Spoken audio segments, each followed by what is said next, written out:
is the Rangers Journal Night.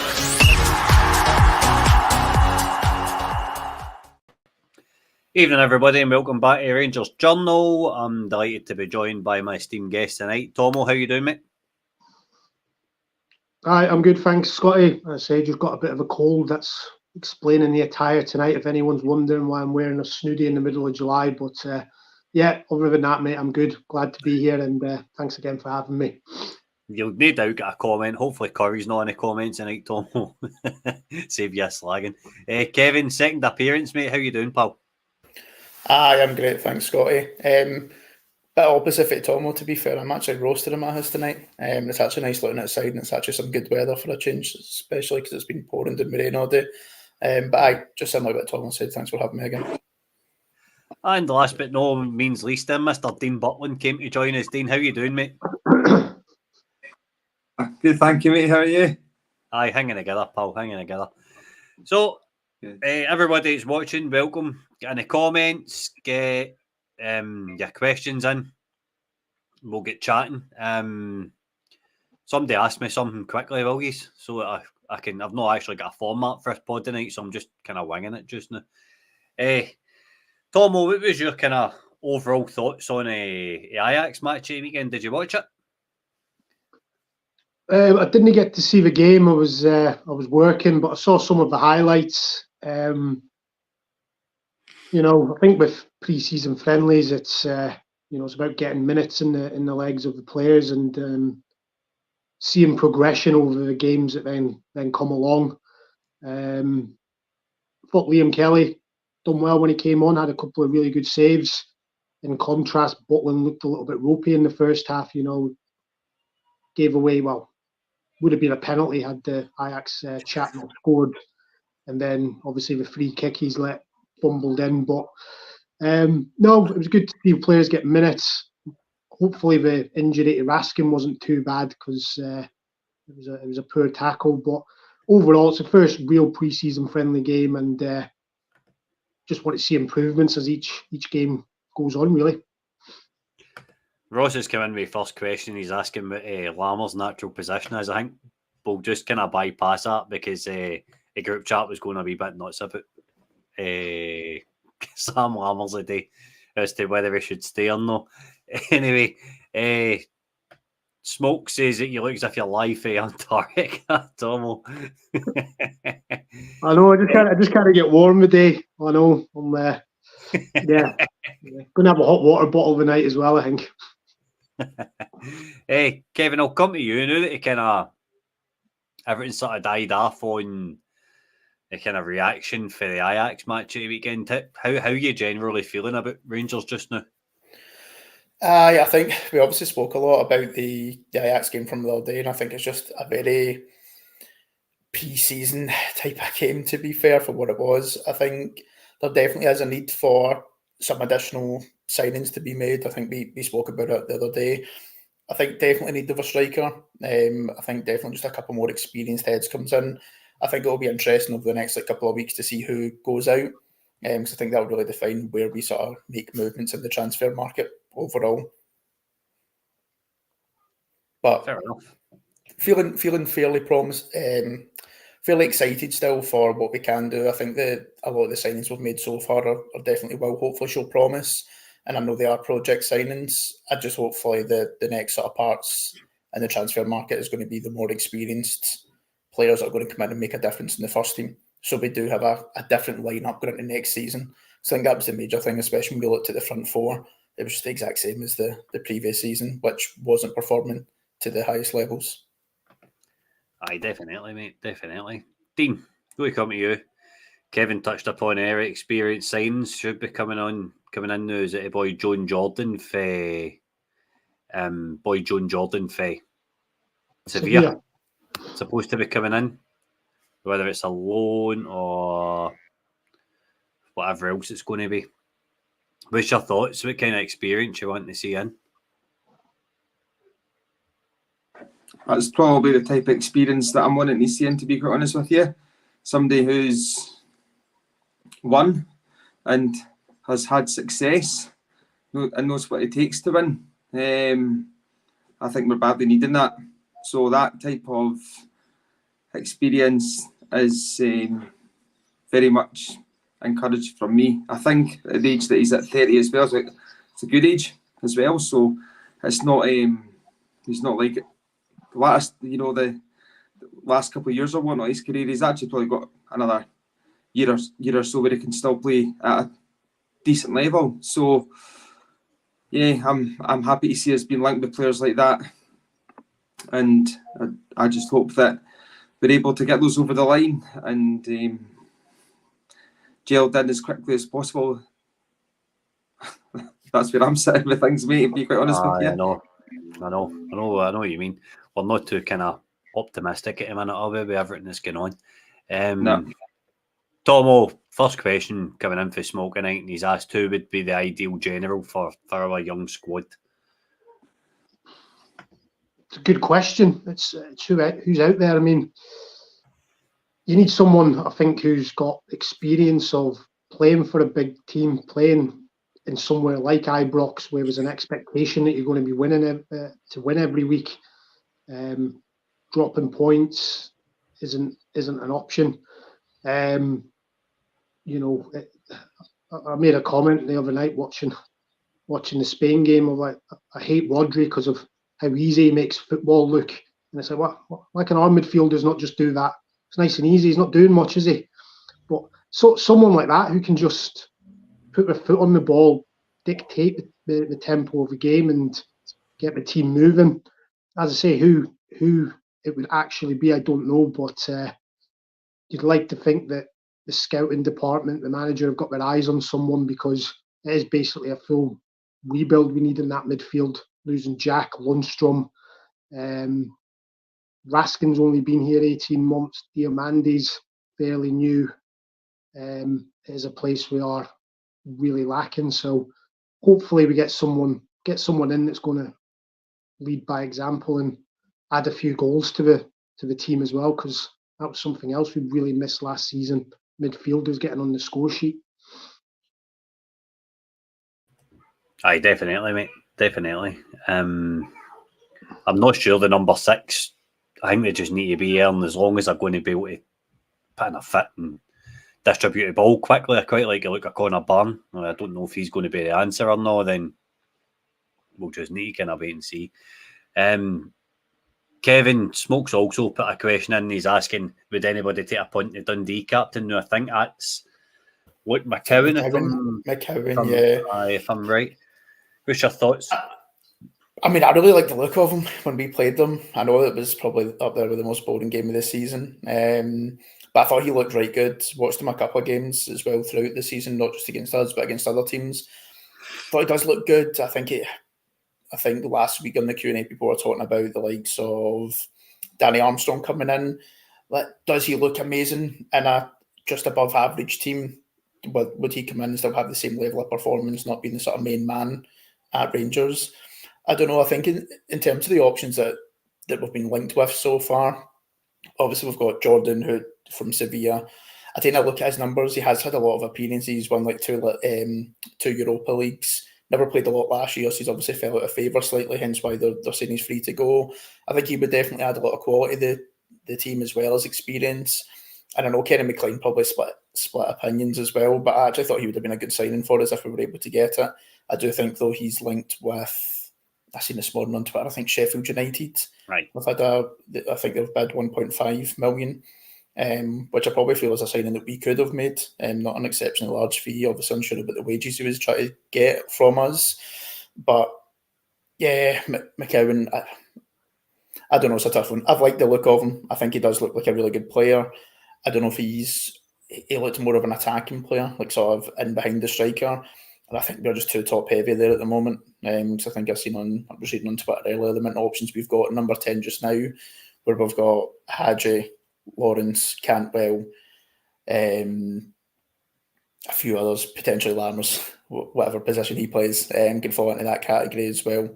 So I think, yeah, looks great, but I think we probably just have a few that we would have to ship out first before we start looking at a more attacking midfielder. I think probably just someone maybe playing centre midfield or holding midfield is probably where we're needing a bit more quality added to the team. But I do agree with what you said, Scotty. I think Connor Barron looks like a great player.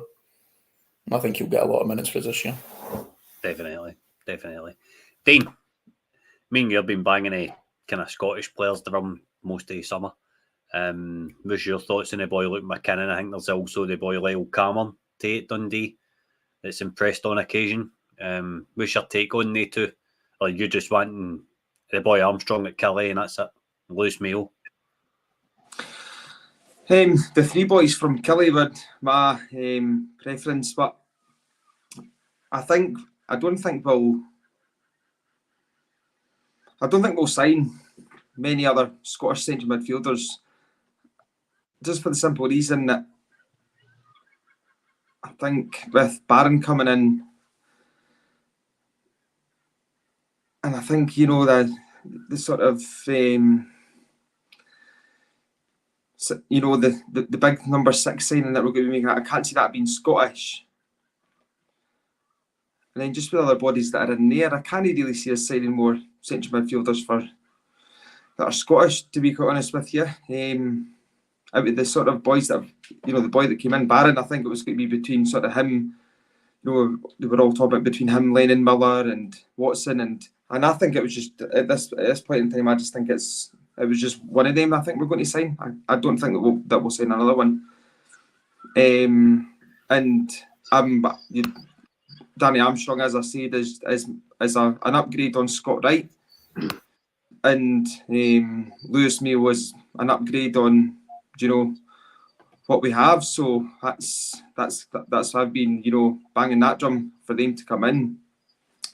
But I can't see us signing any other young Scottish central midfielders, to be quite honest with you. I think you're probably right in that one. Tom, where you at the Saudi window opens tomorrow?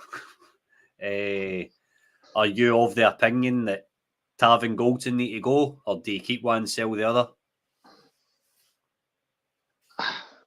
As I've said on this pod before, Scotty, I think I wouldn't be disheartened if we keep them, but I think the time is probably right to cash in on them if we can get money for them. I think we've both served their time with us. I think there'll be other opinions, but in my opinion, they've been excellent signings for us for what they cost. But I think it's time to start moving on now and start letting Clement build his own team. And I know there are some people in our support who will happily just give Goldson and Tavernier away, but the fact is they are assets and they will command a transfer fee. It's not going to be millions and millions, but it'll be something that helps the team. So I think it is right that they move on. And with the amount we've sort of heard over the summer about them going to Saudi, I just think there's too much in it for it to be baseless rumours. I think there must be stuff there in the background that people are aware of, and I'll be sad to see them go, but I do think that it is time for them to move on and let others come in now. Dujon Sterling, I believe he played right back against Ajax, so I'd like to see him. I mean, I would like to see him in midfield, but I think he is going to be a replacement for Tav. So I'd like to see him get in there and see what he can do down that right hand side and start getting him settled in.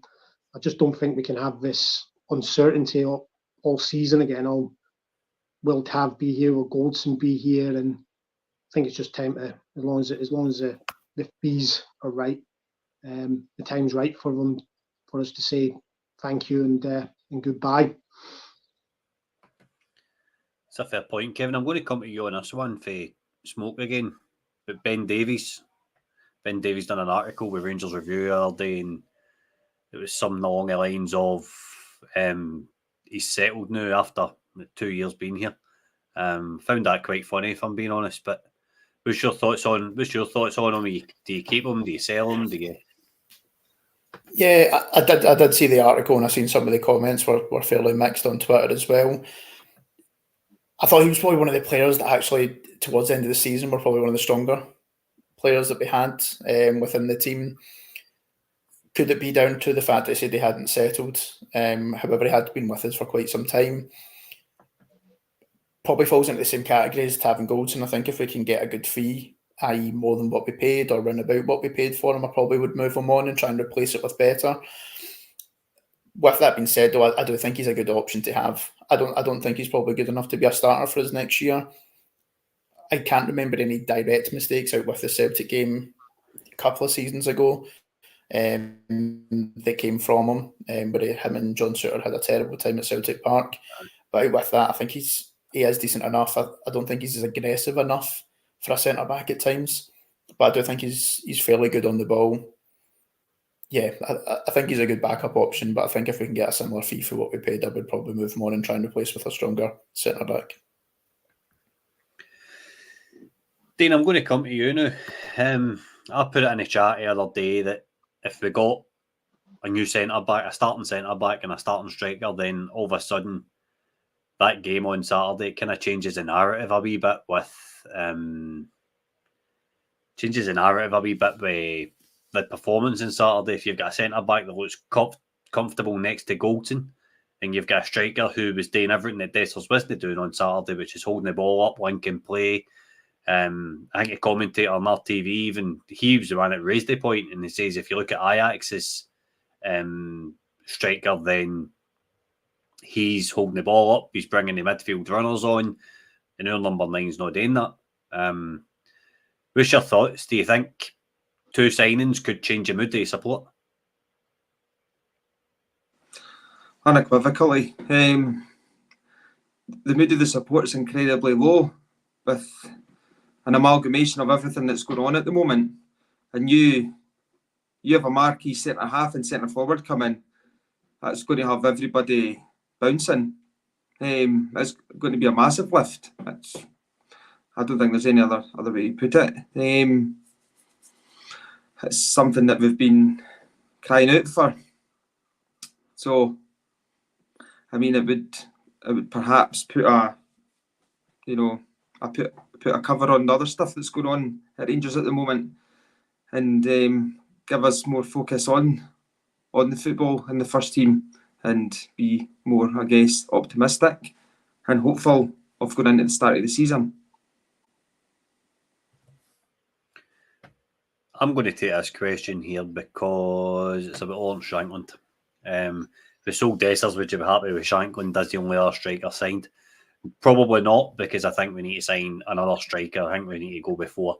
With Igaman, I don't know if Clement's taking down expectations with Igaman and saying he needs time to settle, he's not ready physically. So you could really be thinking that you're not going to see him in October, November. Ideally, and if you sell Dessers, then it just leaves you with Danilo and Shankland if they come in. Tomo, how many strikers would you want, taking into consideration Clement's comments about Igaman?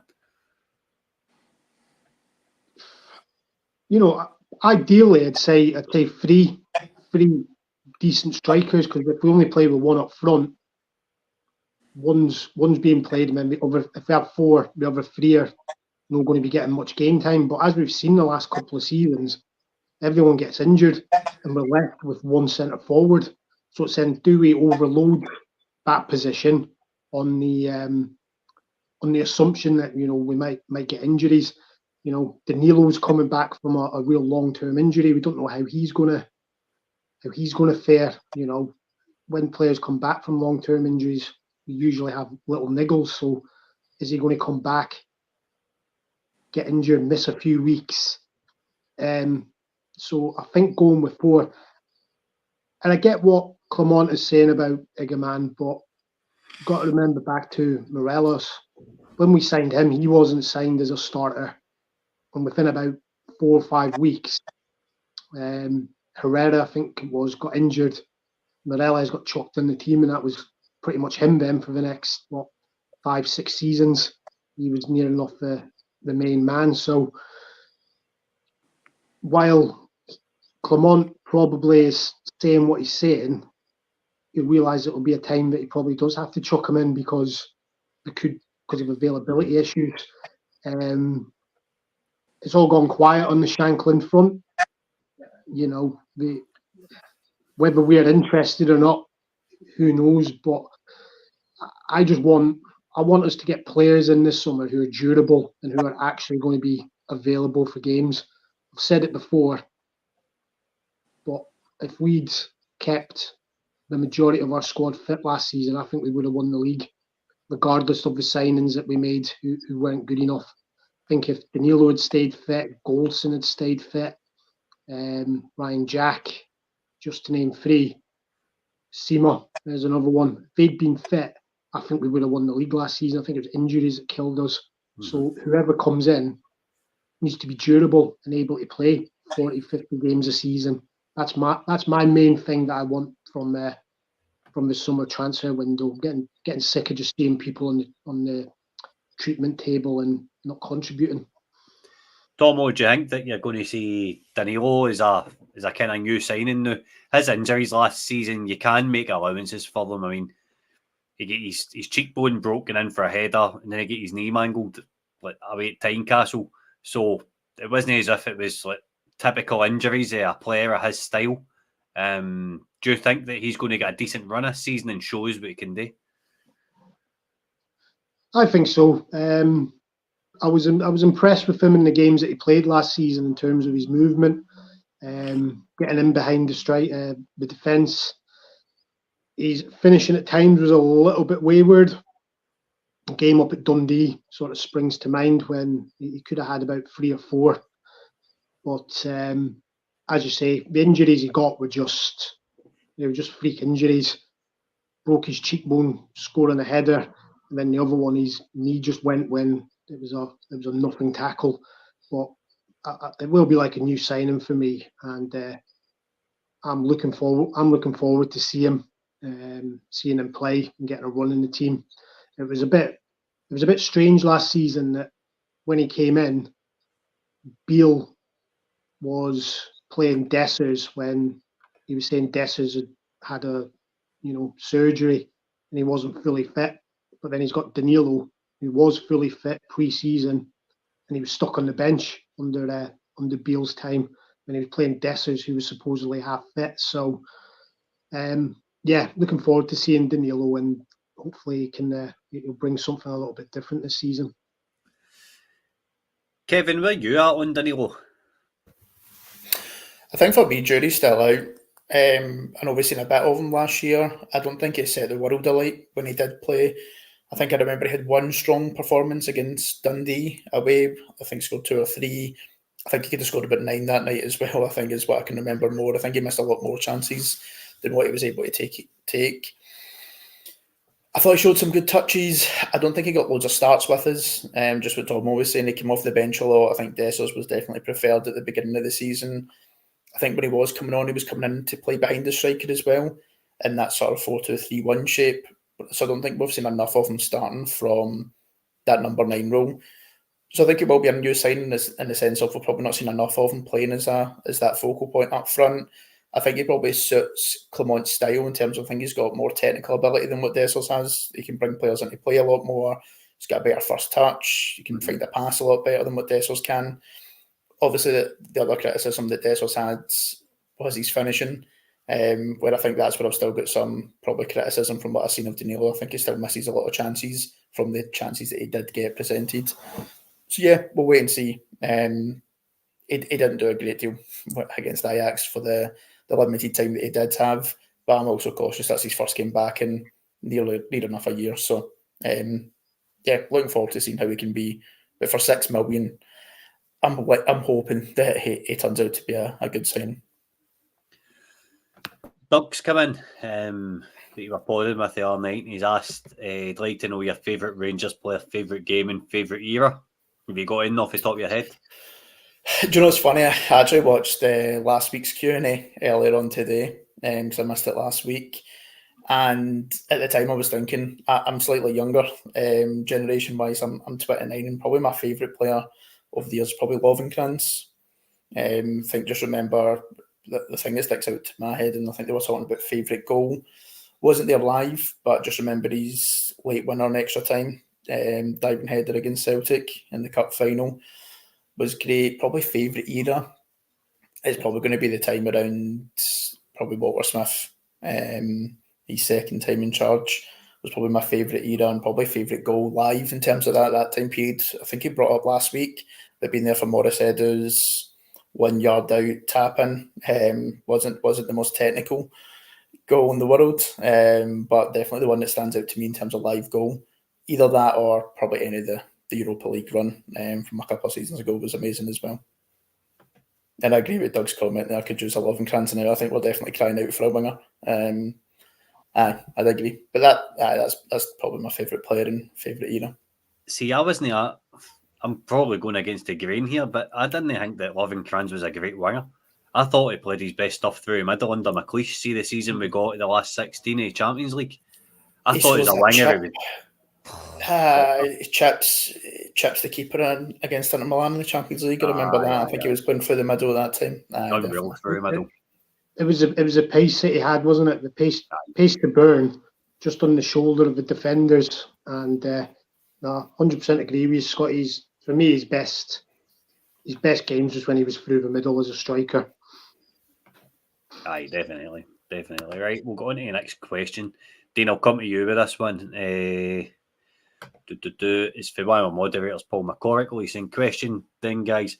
With Clement wanting his own players, why is he not brought in a player he worked with before and trusts, or will it still happen?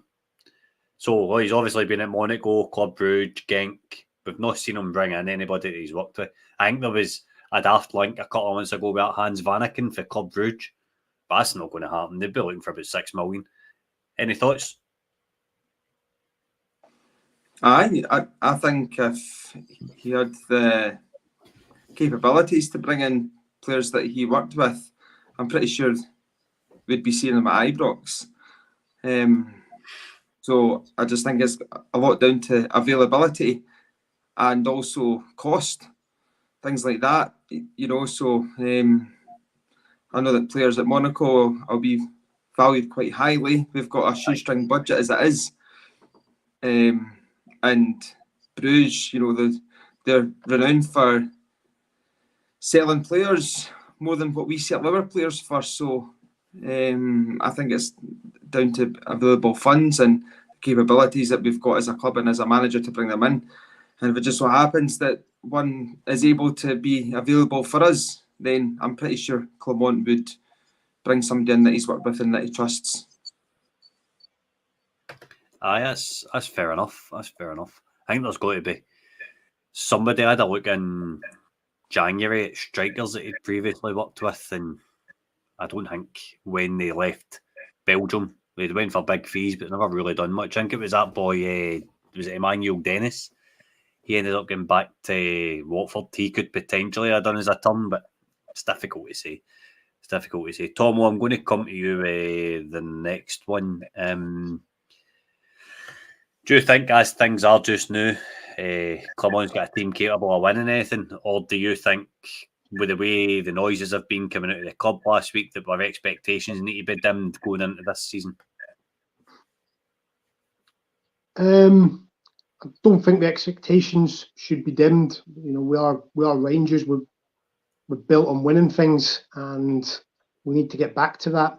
Mm-hmm. I think, as it stands at the moment, we do need some more signings. But you've got to remember, we won a cup last season. We got to a cup final, and we only lost that due to a dubious decision for us to have a goal disallowed, and then a late maybe error from Butland that allowed Celtic to score.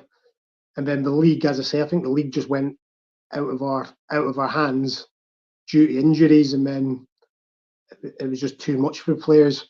But it's always optimism should be the key word at the start of the season. We should always be optimistic that we're going to win things. I don't think the squad is as bad as some people are making out. I think just the way everything collapsed at the end of last season, it's a bit of PTSD, and everyone's rubbish. Everyone needs shipped out, but we do need to freshen the squad up, most definitely. But as as Charles has said there, we need to get that league. We need to get that league back, and for that we need a couple more signings.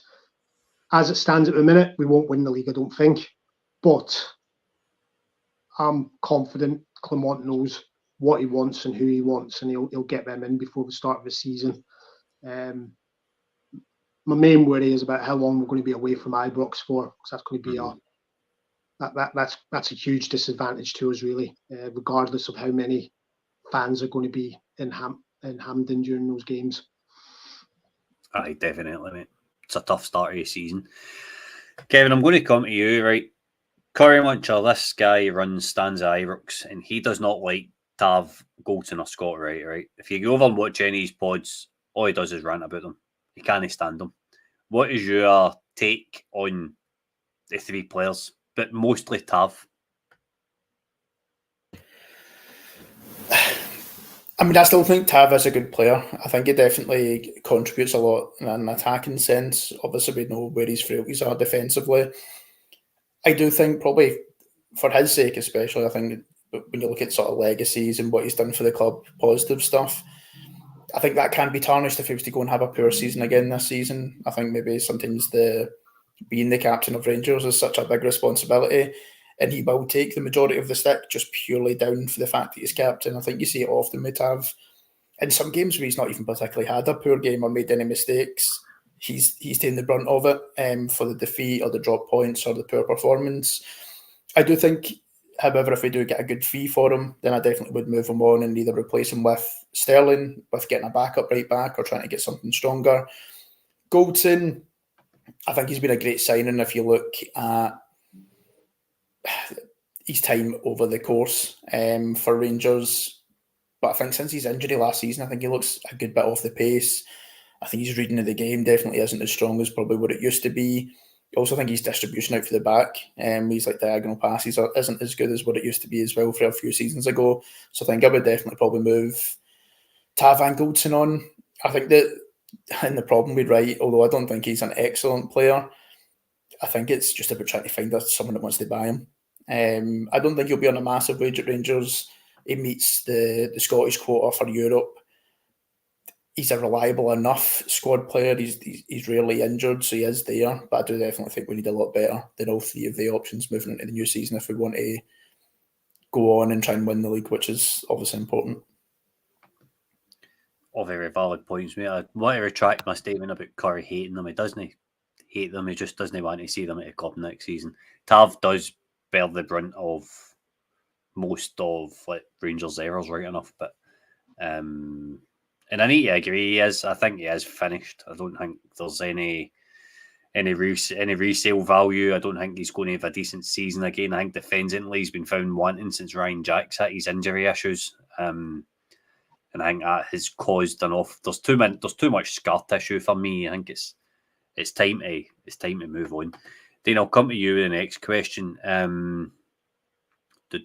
So Gary's come in and he's saying 2 gaps are centre, mid and right wing. Other positions are about selling a player and then replacing him with better.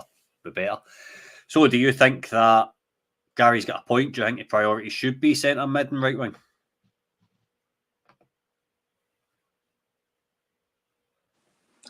I think there's a lot of positions that are priority, to be quite honest with you.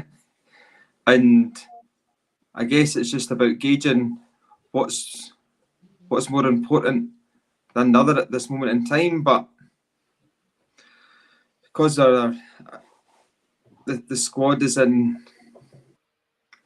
dire straits, there's a lot of positions that are as important as each other, as far as I'm concerned. Like a centre half for me is as important right now as a central midfielder. Right. So, as far as I'm concerned, as long as the spine gets reinforced, however long that takes, hopefully not very very long, but as long as that gets reinforced and we're a far better position going into the start of the season, then other positions I guess can get replaced. But just to sort of echo the sort of points here about Tav and Goldson, and right, I think even if they are going to be playing less games, I still believe that the mentality that they have, as far as I'm concerned, that needs to be eradicated from the club in order for us to move forward to get to the next stage where we want to be. And I'm not one for sentimental value towards players anymore. Once upon a time I didn't want players to leave, and I was gutted when players left and things like that. But now I think the way that our football club is, players do need to be moved on. And if we want to be competing for the league year on year, which we've not really been doing, we've struggled, then I think the players who have been failing us do need to move on, and getting in players that are going to be able to come into those positions. Luckily, we do have obviously Sterling there, but there's also been talk of him being in central midfield for Clermont as well. So I'm hearing a lot of echoes like that. So that could be a position that does need to be, as far as I'm concerned, if Sterling goes into the centre of the park, then right back is going to be a position that's going to be needing to be a must, as far as I'm concerned. So it's just a case of waiting and seeing, isn't it? Aye, mate. Aye. Doug's come in with a point, and he said that says a lot of folk consider Tav to have had a bad season last year when he scored 18 goals and contributed 10 assists. Doesn't bode well for the rest of the squad. Doug, I think a big part of that is, all right, that's great numbers for James Tavernier, but nobody gets a throw-in, nobody gets a free kick, nobody gets to take a set piece.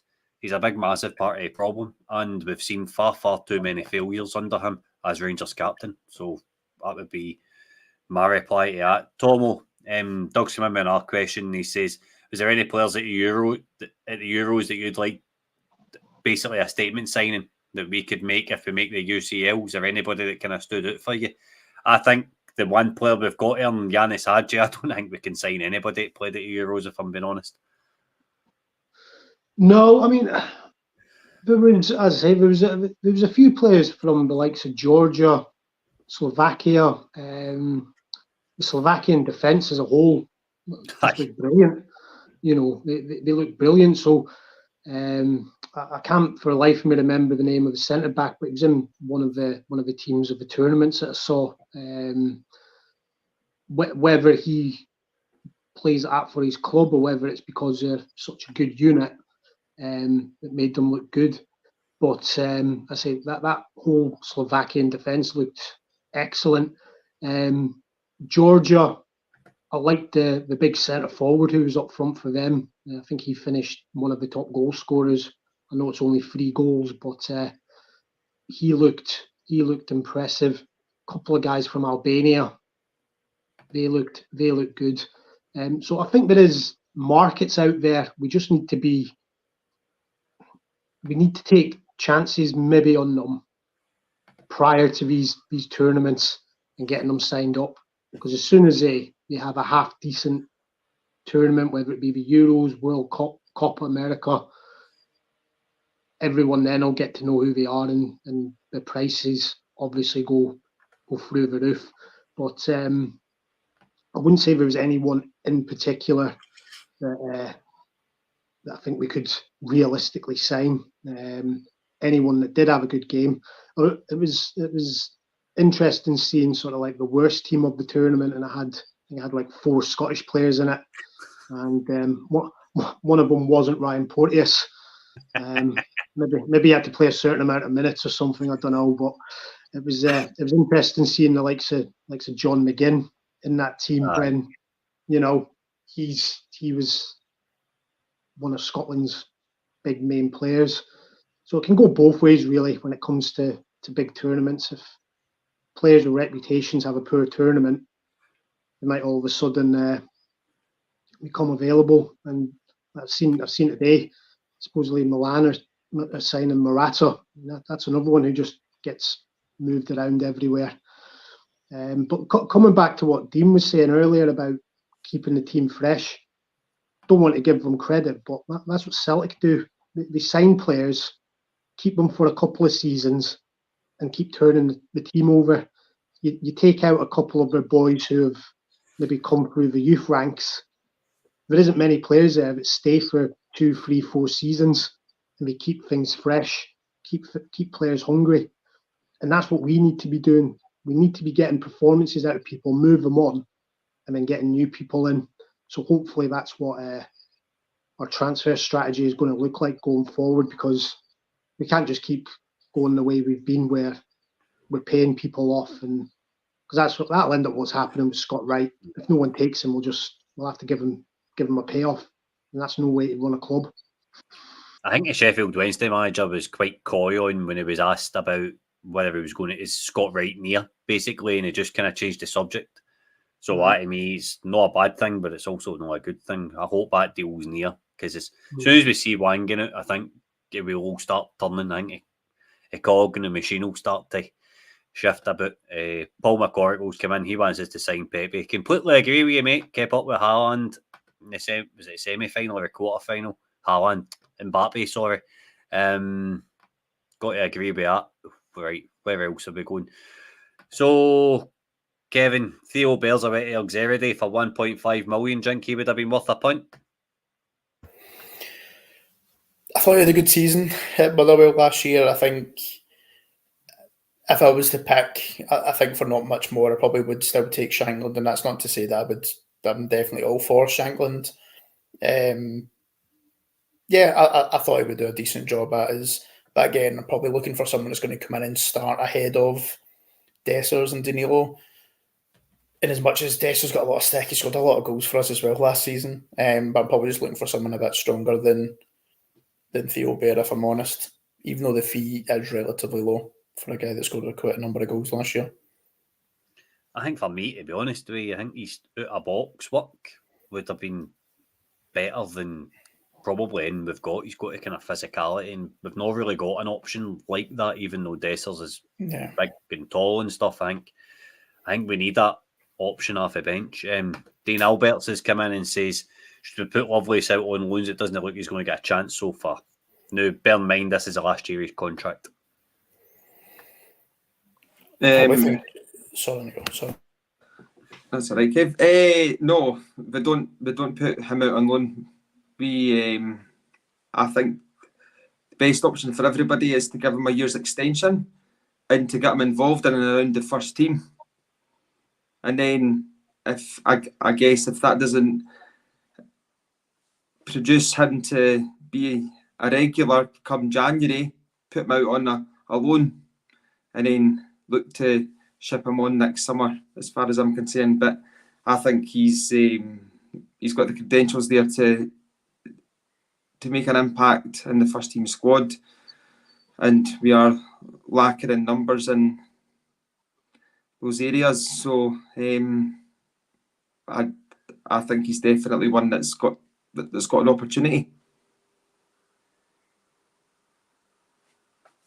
Are you on mute, mate? I'd need to agree, especially with strength and depth we've got at right midfield just now. There's none, so we definitely need somebody in, or stick with Lovelace at right mid. Tom, I'll come to you. There's a lot of comments that were put in earlier on about comments. Couple of, obviously, the title challenge collapsed last season, and then at Monaco, his title challenge collapsed. Now, he still won 3 league titles in Belgium with 2 different clubs. I don't think his confidence will be affected by it personally, but do you think there'll be doubts creeping into a manager's mind? I don't think so. He comes across as a confident guy, knowing what he's wanting. A lot of the things from us last season was out of his hands.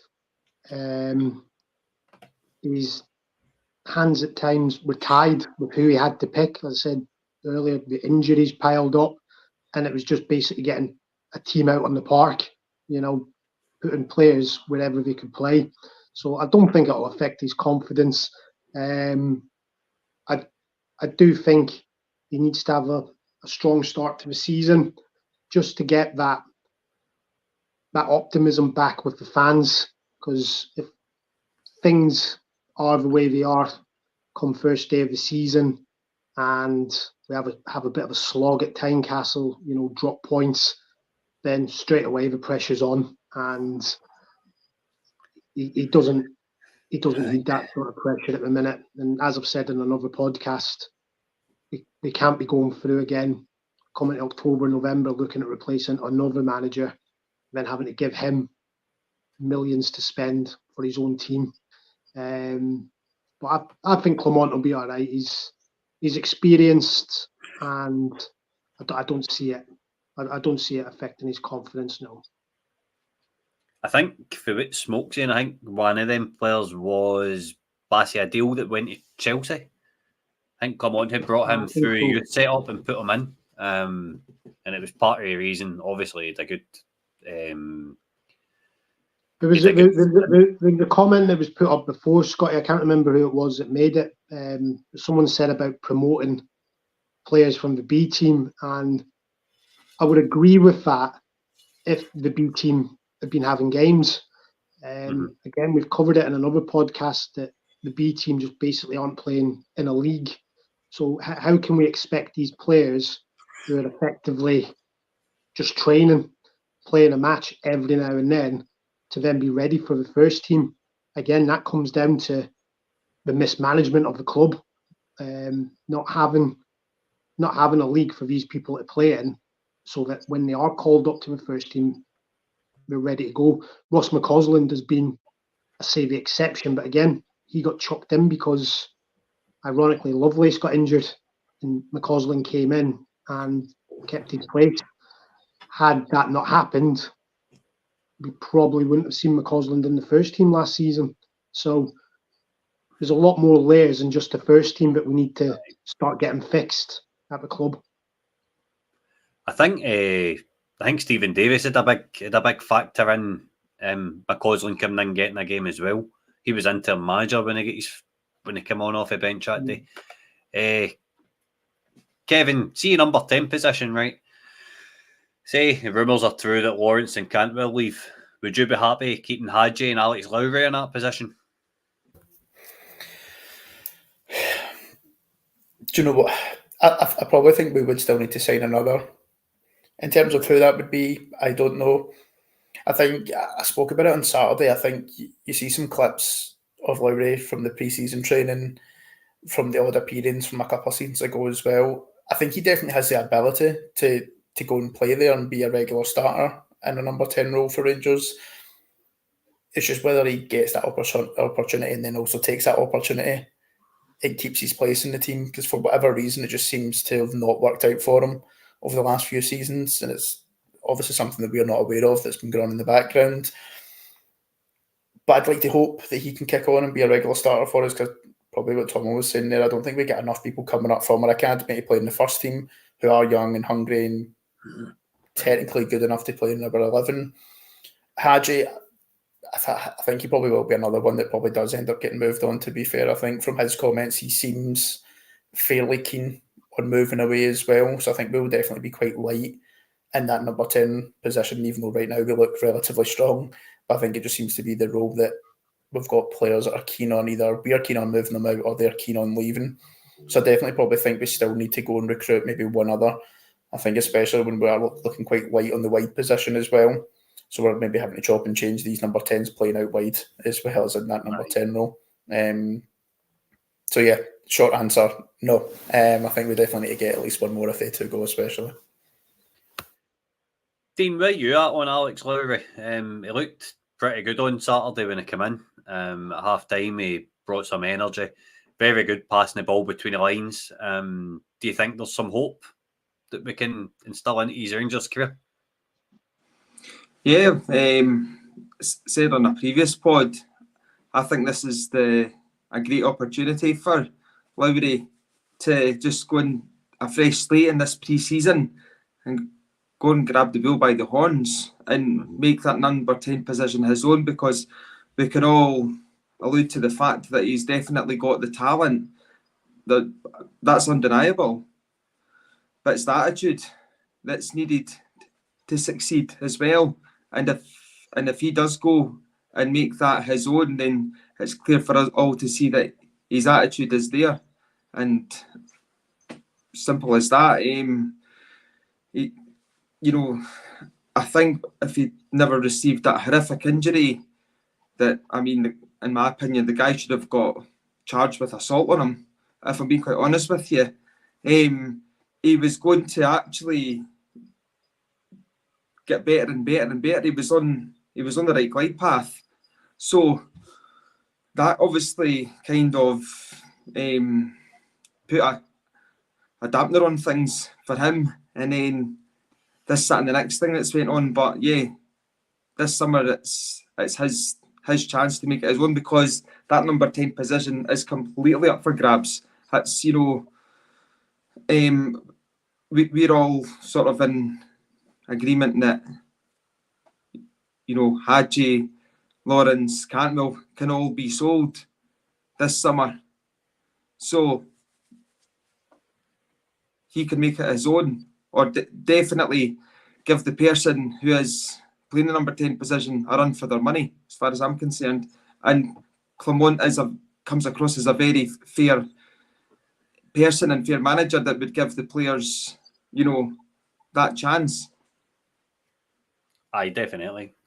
Tom, where you at on Alex Lowry and the situation with Sam Lammers? Do you think we're coming up to a stage now where he's probably going to get loaned out? Obviously, most of these clubs that we're interested aren't interested anymore because they can't agree terms. Or what's your thoughts on the two players?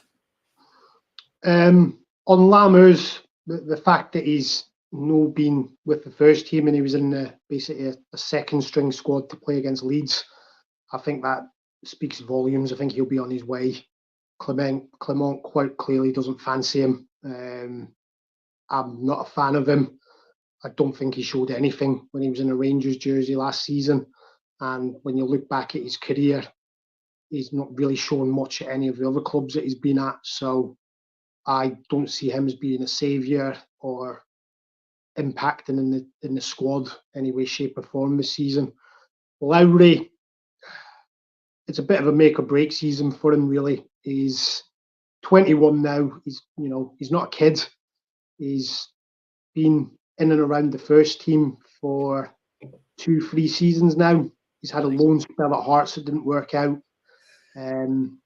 We seem in Scotland to treat 21, 22, 23-year-olds as still kids, whereas you see the likes of Spain, they've got a 16-year-old and a 21-year-old on their wings, winning European trophies. I'm not saying Alex Lowry should be like that, but we seem to mollycoddle them a little bit more than other countries. So from what I've seen of Lowry, he's definitely got the ability, but the manager is the one who sees him every day. And if he doesn't think that he's a better option than, say, Tom Lawrence or Todd Cantwell or Yanis Hadji, you've got to go with his decision. But it is a good chance for Lowry to step up and show what he can do. Only he can do that. None of the fans can get him into the team or keep him there. It's up to him to put his stamp down and go, I want to be a Rangers player and this is what I can do. But I would really hope that he does make it with us, because it's always good to just see players coming through the youth team and, making an impact and doing well in the team. Aye, definitely, mate. Definitely. I've always liked him. Just Saturday reminded me kind of why I want to see him in a team. Do you know what I mean? I think we'll wrap up there, boys. I think that's just under an hour, so we'll just give in a panel, say our thanks, and then we'll wrap up. Kev, solid performance again tonight, mate. Happy to have you on. How you doing? All right? No bad. Thank you for having me, and I enjoyed that again tonight. Look forward to the next one. Dino? Yeah, thanks very much for having me on, and as usual, guys, thanks for tuning in, commenting. Please like, share, and subscribe. It's much appreciated. Tomo? Yeah, thanks again, Scotty, for having me. It's been a pleasure, and again, people in the comments putting their questions in, getting involved. It's absolutely brilliant. As I always say, we're here to talk about the Rangers, and we all want the best for the club. So let's hope that that's what we see this season. But thanks again, everyone, for joining in. Absolute pleasure. Oh, thank you for coming on, lads. Your time's appreciated. There was a comment put in earlier on for Billy about Clement's play style. We done a tactics pod on that last week, Billy. You should go back and watch it, and you'll get a kind of a rough idea on Clement's brand, if you want to call it that. There's also loads and loads of other content that we've done over the summer, so please get into the live section on YouTube and check out. Other than that, thank you for tuning in. Please like and subscribe, and we'll see you all again. I think it's tomorrow. Tomorrow's Wednesday. Tomorrow at 6:30. I think it's Doug that's on. He's taking his own show tomorrow night. So, apart from that, all I've got to say is every night is Rangers Journal night. Cheers.